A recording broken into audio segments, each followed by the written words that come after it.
Hello students, welcome to our channel Political Science with PS. I am पूजा और आज जो हम टॉपिक डिस्कस करने जा रहे हैं उसका नाम है राज्य के कामकाज संबंधी मार्क्सवादी या समाजवादी सिद्धांत।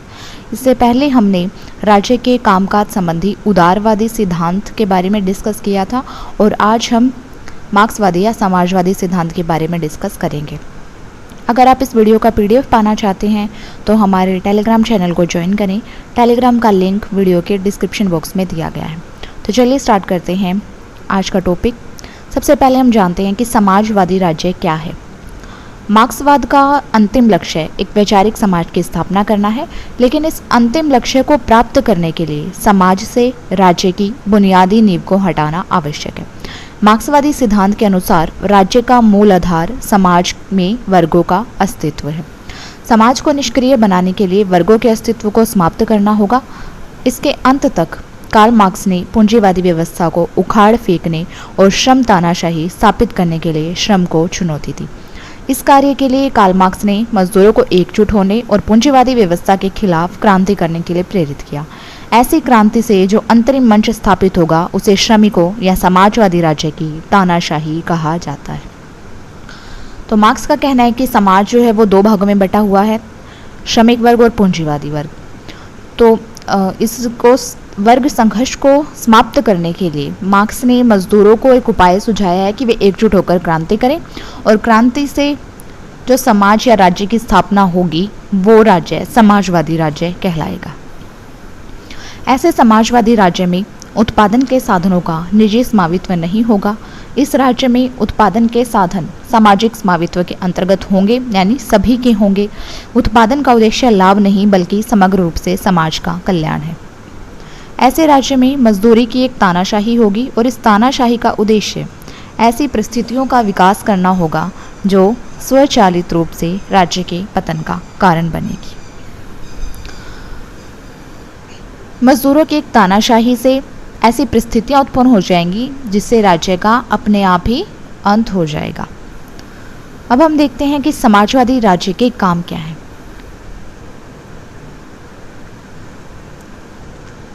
सबसे पहला कार्य है दमनकारी कार्य। जिस प्रकार पूंजीवादी राज्य द्वारा दमनकारी कार्रवाइयां की जाती हैं, उसी प्रकार मार्क्सवादी सिद्धांत ने भी समाजवादी राज्य को दमनकारी कार्य दिए हैं। श्रमिक तानाशाही या समाजवादी राज्य की स्थापना से पहले पूंजीवादी राज्य का अस्तित्व होगा।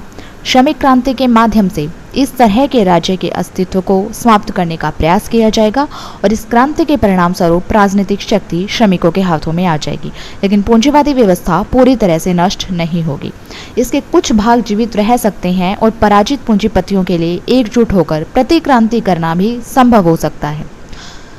इसलिए यह जरूरी है कि पूंजीपति वर्ग के अवशेषों को पूरी तरह से समाप्त कर दिया जाए ताकि क्रांति की संभावना की कल्पना ही न की जा सके। समाजवादी राज्य का मुख्य कार्य दमनकारी कार्य पूर्व पूंजीवादी शोषण को समाप्त करना और समाज में वर्ग विभाजन को समाप्त करना होगा। दूसरा कार्य उत्पादन और वितरण प्रणालियों का समाजीकरण। मार्क्सवादी सिद्धांत के अनुसार पहला समाजवादी राज्य सोवियत रूस 1917 की सफल क्रांति के बाद स्थापित किया गया था। समाजवादी क्रांति के सफल नेतृत्व के बाद लेनिन ने इस नए समाजवादी राज्य के लिए एक विशेष कार्यक्रम निर्धारित किया। लेनिन के अनुसार समाजवादी राज्य का पहला और सबसे महत्वपूर्ण कार्य उद्योग और कृषि के क्षेत्र में उत्पादन और वितरण के साधनों का सामाजिकीकरण करना है। इस कार्यक्रम के अनुसार राजनीतिक सत्ता संभालने के तुरंत बाद पूर्व सोवियत संघ में श्रम तानाशाही ने भूमि के सामंती प्रभुओं के निजी स्वामित्व को बिना किसी मुआवजे के समाप्त कर दिया और भूमि पर राज्य का स्वामित्व स्थापित किया। बड़े पूंजीपतियों, निर्माताओं, बैंकों, रेलवे मालिकों को बिना किसी मुआवजे के उनकी संपत्ति से बेदखल कर दिया गया। उसी समय रूसी समाजवादी राज्य ने छोटे किसानों के लिए बड़े राज्य के स्वामित्व वाले खेतों और सहकारी समितियों की स्थापना की। इसी प्रकार कई उद्योग राज्य के स्वामित्व में स्थापित किए गए ताकि नए समाजवादी राज्य का आर्थिक और औद्योगिक विकास हो सके। संक्षेप में एक समाजवादी राज्य के लिए उत्पादन और वितरण के साधनों का सामाजिकीकरण करना आवश्यक है ताकि पूरे समाज के हित में अधिकतम भौतिक विकास हो सके। तीसरा काम है श्रम उत्पादकता में वृद्धि करना। मार्क्सवादी सिद्धांत प्रत्येक व्यक्ति की जरूरतों को पूरा करने पर जोर देता है। ऐसी स्थिति तभी संभव है जब अधिकतम उत्पादन किया जाए उत्पादन बढ़ाने के लिए उत्पादन के साधनों का पूरी तरह से समाजीकरण करना और साथ ही साथ श्रम की उत्पादकता को बढ़ाना आवश्यक है। श्रम की उत्पादकता बढ़ाना तभी संभव है जब श्रम की आवश्यकता को ध्यान में रखते हुए समुचित रूप से संगठित किया जाए और श्रम का उपयोग आवश्यकता अनुसार किया जाए। इसके लिए व्यापक योजना की आवश्यकता है। श्रम की उत्पादकता बढ़ाने की आवश्यकता को महसूस करते हुए लेनिन ने कहा कि हर समाजवादी क्रांति के बाद जब मजदूर सत्ता पाने की समस्या को हल करते हैं और पूंजीपतियों से संपत्ति छीनने और उनके विरोध को कुचलने का काम पूरा करते हैं, तब एक बेहतर सामाजिक निर्माण का कार्य पूंजीवाद की व्यवस्था उनके सामने आती है। यह कार्य श्रम की उत्पादकता को बढ़ाने और इस उद्देश्य के लिए श्रम को बेहतर ढंग से व्यवस्थित करने के लिए है। चौथा कार्य है विज्ञान और उद्योग का विकास करना। मार्क्सवादी सिद्धांत अधिकतम उत्पादन पर जोर देता है, लेकिन पारंपरिक तरीकों से अधिक उत्पादन करना लगभग असंभव है। इसलिए उत्पादन बढ़ाने के लिए विज्ञान और औद्योगिक विज्ञान और तकनीकी ज्ञान को अधिकतम रूप से विकसित करना आवश्यक है। इस तरह के वैज्ञानिक विकास के परिणाम स्वरूप उद्योग और कृषि के क्षेत्र में अधिकतम विकास प्राप्त किया जा सकता है। इससे समाजवादी राज्य समाज के नए निर्माण के लिए विज्ञान और प्रौद्योगिकी के अधिकतम विकास पर ध्यान केंद्रित करेगा और इस उद्देश्य के लिए राष्ट्रीय धन का पर्याप्त योगदान करने की योजना बना रहा है। पांचवा कार्य है समाजवादी संस्कृति को अपनाना। सिर्फ पूंजीवादी आर्थिक व्यवस्था को नष्ट करके एक समाजवादी समाज की स्थापना नहीं की जा सकती। इस उद्देश्य के लिए लोगों की मानसिकता को बदलना आवश्यक है। एक ओर लोगों के दिमाग से पूंजीवादी संस्कृति के चरित्र मूल्यों को मिटाना और दूसरी ओर लोगों को समाजवादी संस्कृति को अपनाना आवश्यक है। पूंजीवादी आर्थिक व्यवस्था को केवल सशस्त्र क्रांति द्वारा समाप्त किया जा सकता है, लेकिन इस तरह की क्रांति न तो लोगों की पूंजीवादी मानसिकता को मिटा सकती है और न ही लोगों में समाजवादी मूल्यों को बढ़ा सकती है। इस उद्देश्य के लिए विशेष प्रयास किए जाने चाहिए। इसलिए मार्क्सवादी सिद्धांत के टिप्पणीकारों ने जोर दिया कि समाजवादी राज्य को बुजुर्गवा या बुजुर्गवा संस्कृति के मूल्यों को हटाने और समाजवादी संस्कृति और मूल्यों को विकसित करने के लिए विशेष प्रयास करने होंगे। ऐसा करने के लिए समाजवादी राज्य को निम्नलिखित पर विशेष ध्यान देना चाहिए। सबसे पहले शिक्षा पर। पूंजीवादी समाज की शिक्षा प्रणाली के बजाय एक नई शिक्षा प्रणाली को लागू करना आवश्यक है। ऐसे शिक्षा प्रणाली में समाजवादी विचारधारा के अनुसार बच्चों की मानसिकता विकसित करने पर विशेष ध्यान दिया जाना चाहिए। दूसरा कार्य समाजवादी समानता स्थापित करना। समाजवादी राज्य अकेले आर्थिक समानता स्थापित करके अपने लक्ष्य को प्राप्त नहीं कर सकता। अपने लक्ष्य को प्राप्त करने के लिए समाजवादी राज्य को भी सामाजिक समानता स्थापित करनी होगी। जन्म, धर्म, जाति या किसी अन्य आधार पर भेदभाव को ऐसी स्थिति में पूरी तरह से प्रतिबंधित किया जाना चाहिए और सभी को सभी के लिए समान अवसर उपलब्ध होने चाहिए। तीसरा कार्य समाजवादी संस्कृति और सामाजिक नैतिकता की स्थापना करना। समाजवादी राज्य के लिए ऐसा वातावरण विकसित करना आवश्यक है जिसमें व्यक्ति स्वार्थों से ऊपर उठकर समग्र रूप से समाज की भलाई के लिए सोचता हो। एक सामाजिक राज्य के लिए यह व्यवस्था करना आवश्यक है जो व्यक्ति में एक समाजवादी दृष्टिकोण और समाजवादी नैतिकता का विकास कर सके। इससे लोगों में समाजवादी संस्कृति है जो उसको अपनाने के लिए इन बातों पर ध्यान देना होगा। सबसे पहले शिक्षा पर, दूसरा सामाजिक समानता की स्थापना करना, तीसरा समाजवादी संस्कृति और सामाजिक नैतिकता की स्थापना करना। अब जो पूंजीवादी या मार्क्सवादी या समाजवादी राज्य जो है उसका छठा कार्य है अंतर्राष्ट्रीय कार्य। समाजवादी राज्य आमतौर पर शांतिपूर्ण सहअस्तित्व के सिद्धांत में विश्वास करते हैं, लेकिन साथ ही साथ समाजवादी राज्य इसे दुनिया के अन्य हिस्सों में समाजवादी आंदोलनों और स्वतंत्रता आंदोलनों का समर्थन करना अपना कर्तव्य मानते हैं। दुनिया के किसी भी हिस्से में साम्राज्यवाद और उपनिवेशवाद के खिलाफ संघर्ष को अक्सर समाजवादी राज्य का समर्थन प्राप्त है, जबकि समाजवादी राज्य श्रमिकों के संघर्ष का समर्थन करता है। लेकिन दुनिया के अन्य समाजवादी राज्य के साथ आपसी सहयोग की नीति को आगे बढ़ाना भी एक अंतर्राष्ट्रीय कर्तव्य है। सातवां कार्य है राज्य के पतन की स्थितियों का विकास करना। समाजवादी राज्य का मुख्य उद्देश्य परिस्थितियों का विकास करना है जो कि राज्य के क्रमिक पतन का कारण बने। समाजवादी राज्य को खत्म करना चाहते हैं। मार्क्सवादी सिद्धांत का एक उद्देश्य एक वर्गहीन और राज्यविहीन समाज की स्थापना करना है। इस उद्देश्य के लिए श्रम या समाजवादी राज्य की तानाशाही को नकारात्मक और सकारात्मक दोनों ही तरीके से कम करना पड़ता है। नकारात्मक पक्ष पर राज्य को पूंजीवादी संस्कृति और पूंजीवादी मानसिकता को पूरी तरह से नष्ट करना होगा। इसके अलावा पूंजीवादी व्यवस्था के अवशेष भी होंगे। नकारात्मक पक्ष पर समाजवादी राज्य को उत्पादन के साधनों के स्वामित्व को सामाजिक बनाना होगा और हर क्षेत्र में समाजवादी संस्कृति, समाजवादी नैतिकता और समाजवादी अनुशासन को विकसित करने के लिए विशेष प्रयास करने होंगे। नकारात्मक पक्ष पर पूंजीवाद की मानसिकता को पूरी तरह से हटाना और सकारात्मक पक्ष पर समाजवादी राज्य को उत्पादन के साधनों के लिए स्वामित्व को सामाजिक बनाना और हर क्षेत्र में सामाजिक संस्कृति, समाजवादी अनुशासन विकसित करना। जब पूंजीवादी व्यवस्था, पूंजीवादी संस्कृति और पूंजीवादी मानसिकता नष्ट हो जाती है और समाजवादी व्यवस्था, समाजवादी संस्कृति अपना स्थान ले लेती है, तब स्वाभाविक रूप से राज्य पतन की स्थिति के अस्तित्व में आ जाएगा। राज्य के पतन के लिए इस तरह के राज्य का विकास एक क्षम तानाशाही या समाजवादी राज्य का महत्वपूर्ण कार्य है। तो ये तो थे समाजवादी या मार्क्सवादी राज्य के कार्य। अब हम राज्य के कामकाज संबंधी समाजवादी या मार्क्सवादी सिद्धांत की आलोचना देखते हैं।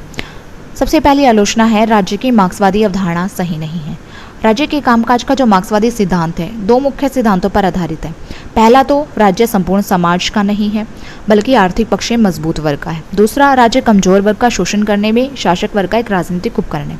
लेकिन आधुनिक युग में राज्य ने कल्याण संस्था के रूप में सामाजिक स्वीकृति और व्यापक मान्यता प्राप्त की है। आधुनिक राज्य कल्याणकारी राज्य है। राज्य समाज के विभिन्न वर्गों के बीच एकता स्थापित करने और सामाजिक कल्याण कार्यों को पूरा करने के लिए एक उपयोगी उपकरण साबित हुआ है। दूसरा आलोचना है, समाज का दो वर्गों में कोई सख्त विभाजन नहीं है। मार्क्सवादी सिद्धांत समाज को दो आर्थिक श्रेणियों में विभाजित करता है।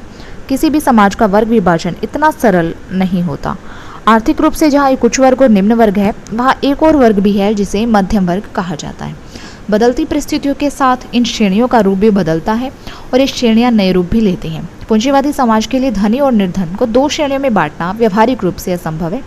मार्क्सवादी सिद्धांत के कठोर वर्ग विभाजन को आलोचकों ने व्यवहारिक तथ्यों से दूर बताया है। तीसरी आलोचना है, पूंजीवादी राज्य के रूप में परिवर्तन। मार्क्स के नए पूंजीवाद का रूप कुछ और था। मार्क्स के जीवन काल के बाद से पूंजीवाद के रूप में कई महत्वपूर्ण बदलाव हुए हैं। मार्क्स के समय में कई औद्योगिक और वाणिज्यिक उद्यम स्थापित किए गए थे जिनके पास उत्पादन के साधन थे।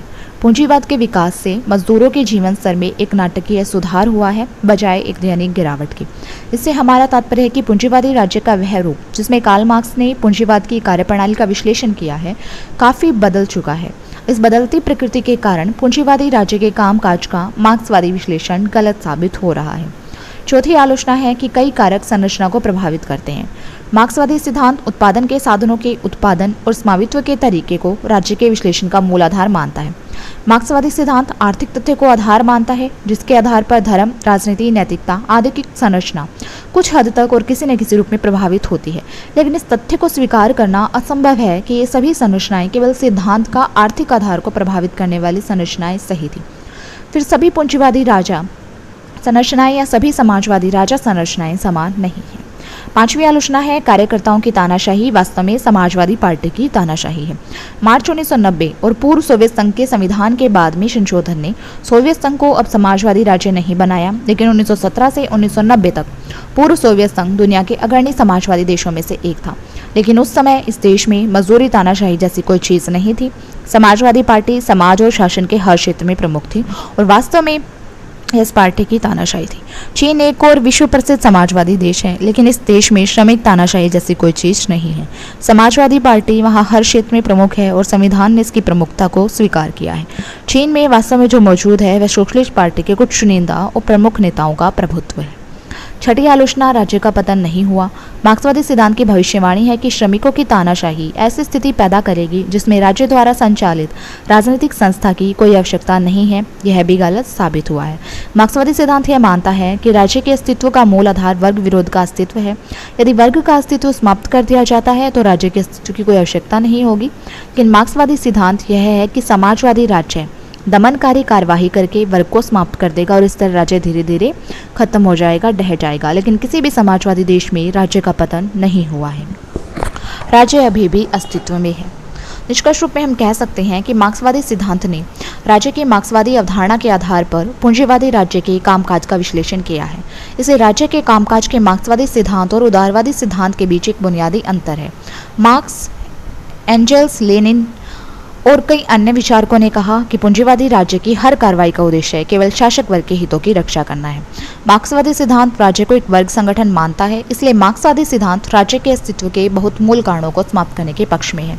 मार्क्सवादी विचारधारा क्रांति के माध्यम से एक समाजवादी राज्य स्थापित करना चाहती है जो अपने कार्यों से एक अनुकूल वातावरण विकसित करेगी जहां वर्ग अस्तित्व में नहीं रहेगा।